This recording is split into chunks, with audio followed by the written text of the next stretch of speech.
Alice's Adventures in Wonderland by Lewis Carroll. Chapter 9. The Mock Turtle's Story. "You can't think how glad I am to see you again, you dear old thing," said the Duchess, as she tucked her arm affectionately into Alice's, and they walked off together. Alice was very glad to find her in such a pleasant temper, and thought to herself that perhaps it was only the pepper that had made her so savage when they met in the kitchen. "When I'm a duchess," she said to herself, not in a very hopeful tone, though, "I won't have any pepper in my kitchen at all. Soup does very well without. Maybe it's always pepper that makes people hot-tempered," she went on, very much pleased at having found out a new kind of rule. "And vinegar that makes them sour, and chamomile that makes them bitter, and barley sugar and such things that make children sweet-tempered. I only wish people knew that, then they wouldn't be so stingy about it, you know." She had quite forgotten the Duchess by this time, and was a little startled when she heard her voice close to her ear. "You're thinking about something, my dear, and that makes you forget to talk. I can't tell you just now what the moral of that is, but I shall remember it in a bit." "Perhaps it hasn't one," Alice ventured to remark.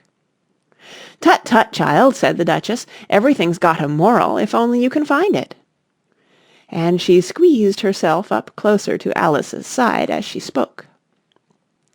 Alice did not much like keeping so close to her, first because the Duchess was very ugly, and secondly because she was exactly the right height to rest her chin upon Alice's shoulder, and it was an uncomfortably sharp chin. However, she did not like to be rude, so she bore it as well as she could. "The game's going on rather better now," she said, by way of keeping up the conversation a little. "'Tis so," said the Duchess, "and the moral of that is, 'Oh, 'tis love, that makes the world go round.'" "Somebody said," Alice whispered, "that it's done by everybody minding their own business." "Ah, well, it means much the same thing," said the Duchess, digging her sharp little chin into Alice's shoulder as she added, "and the moral of that is, take care of the sense, and the sounds will take care of themselves." "How fond she is of finding morals in things," Alice thought to herself. "I dare say you're wondering why I don't put my arm round your waist," the Duchess said after a pause.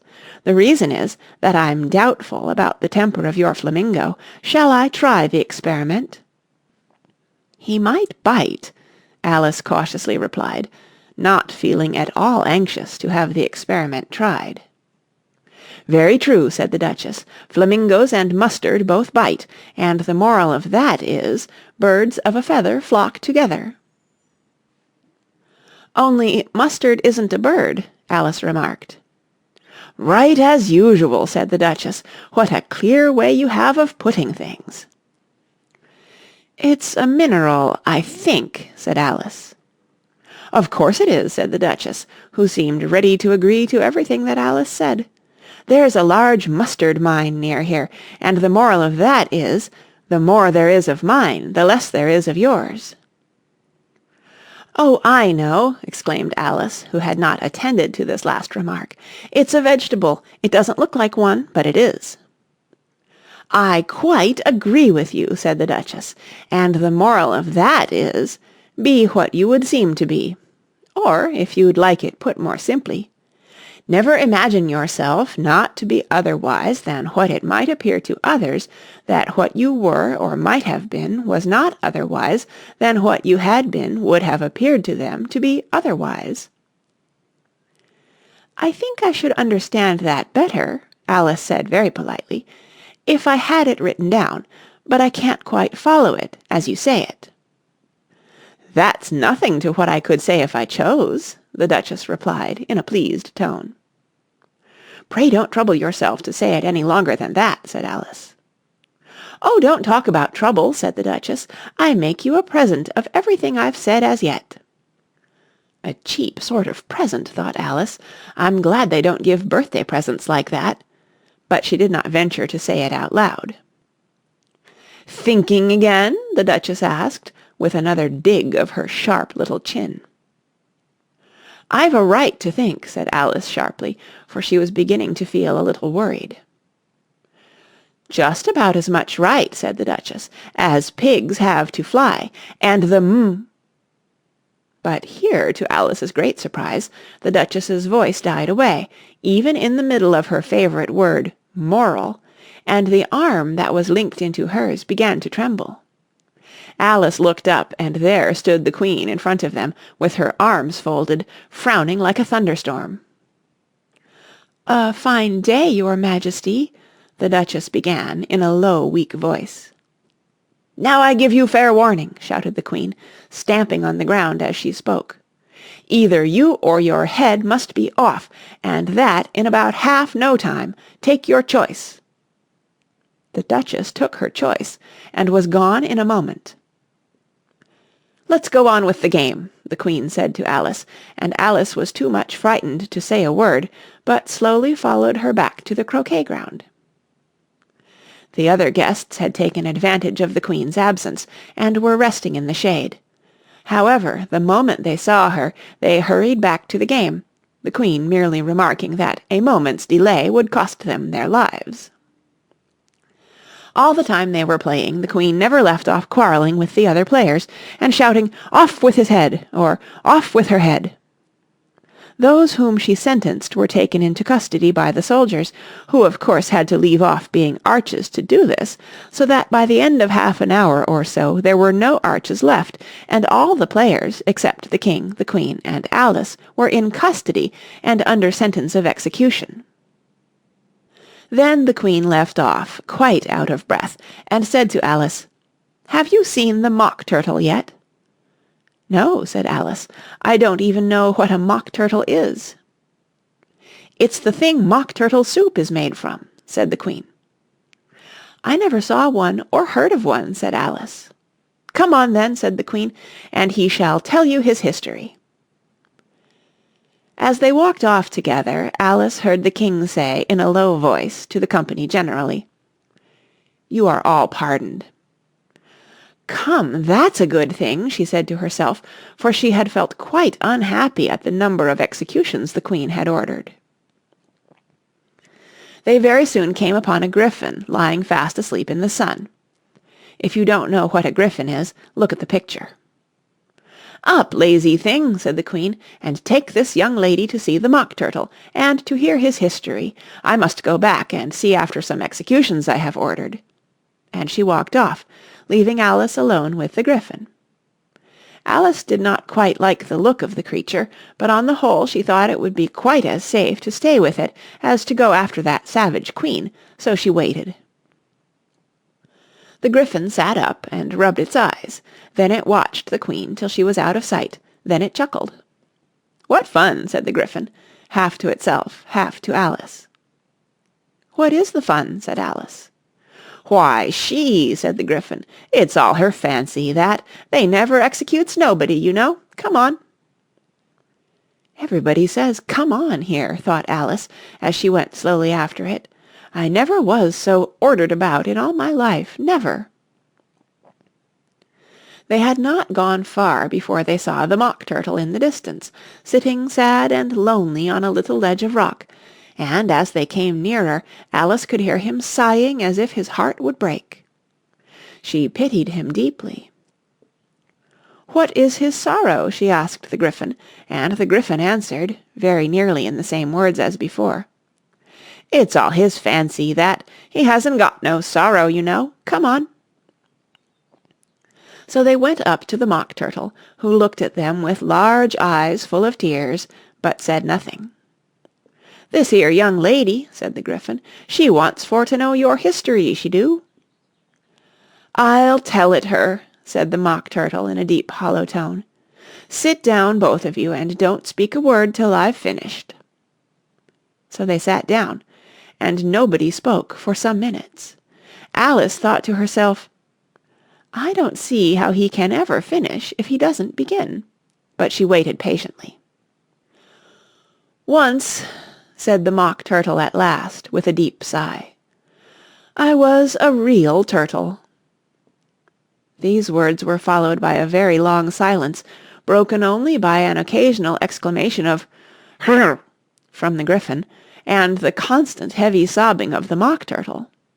Alice was very nearly getting up and saying, "Thank you, sir, for your interesting story," but she could not help thinking there must be more to come, so she sat still and said nothing. "When we were little," the Mock Turtle went on at last, more calmly, though still sobbing a little now and then, "we went to school in the sea. The master was an old turtle. We used to call him Tortoise." "Why did you call him Tortoise if he wasn't one?" Alice asked. "We called him Tortoise because he taught us," said the Mock Turtle angrily. "Really, you are very dull." "You ought to be ashamed of yourself for asking such a simple question," added the Gryphon, and then they both sat silent and looked at poor Alice, who felt ready to sink into the earth. At last the Gryphon said to the Mock Turtle, "Drive on, old fellow, don't be all day about it," and he went on in these words. "Yes, we went to school in the sea, though you mayn't believe it." "I never said I didn't," interrupted Alice. "You did," said the Mock Turtle. "Hold your tongue," added the Gryphon, before Alice could speak again. The Mock Turtle went on. "We had the best of educations. In fact, we went to school every day." "I've been to a day school too," said Alice. "You needn't be so proud as all that." "With extras?" asked the Mock Turtle a little anxiously. "Yes," said Alice. "We learned French and music." "And washing?" said the Mock Turtle. "Certainly not," said Alice indignantly. "Ah, then yours wasn't a really good school," said the Mock Turtle in a tone of great relief. Now at ours they had at the end of the bill French, music, and washing, extra.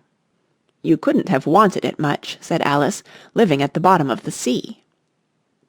"I couldn't afford to learn it," said the Mock Turtle with a sigh. "I only took the regular course." "What was that?" inquired Alice. "Reeling and writhing, of course, to begin with," the Mock Turtle replied, "and then the different branches of arithmetic, ambition, distraction, uglification, and derision." "I never heard of uglification," Alice ventured to say. "What is it?" The Gryphon lifted up both its paws in surprise. "What? Never heard of uglifying?" it exclaimed. "You know what to beautify is, I suppose." "Yes," said Alice doubtfully. "It means to make anything prettier." "Well then," the Gryphon went on, "if you don't know what to uglify is, you are a simpleton." Alice did not feel encouraged to ask any more questions about it, so she turned to the Mock Turtle and said, "What else had you to learn?" "Well, there was mystery," the Mock Turtle replied, counting off the subjects on his flappers. "Mystery, ancient and modern, with seaography. Then drawling. The drawling master was an old conger eel that used to come once a week. He taught us drawling, stretching, and fainting in coils." "What was that like?" said Alice. "Well, I can't show it you myself," the Mock Turtle said. "I'm too stiff, and the Gryphon never learnt it." "Hadn't time," said the Gryphon. "I went to the classics master, though. He was an old crab, he was." "I never went to him," the Mock Turtle said with a sigh. "He taught laughing and grief, they used to say." "So he did, so he did," said the Gryphon, sighing in his turn, and both creatures hid their faces in their paws. "And how many hours a day did you do lessons?" said Alice, in a hurry to change the subject. 10 hours the first day," said the Mock Turtle, 9 the next, and so on. "What a curious plan!" exclaimed Alice. "That's the reason they're called lessons," the Gryphon remarked, "because they lessen from day to day." This was quite a new idea to Alice, and she thought it over a little before she made her next remark. "Then the 11th day must have been a holiday." "Of course it was," said the Mock Turtle. "And how did you manage on the 12th?" Alice went on eagerly. "That's enough about lessons," the Gryphon interrupted in a very decided tone. "Tell her something about the games now." End of Chapter 9. Read by Kara Schallenberg, March 2010, in San Diego, California.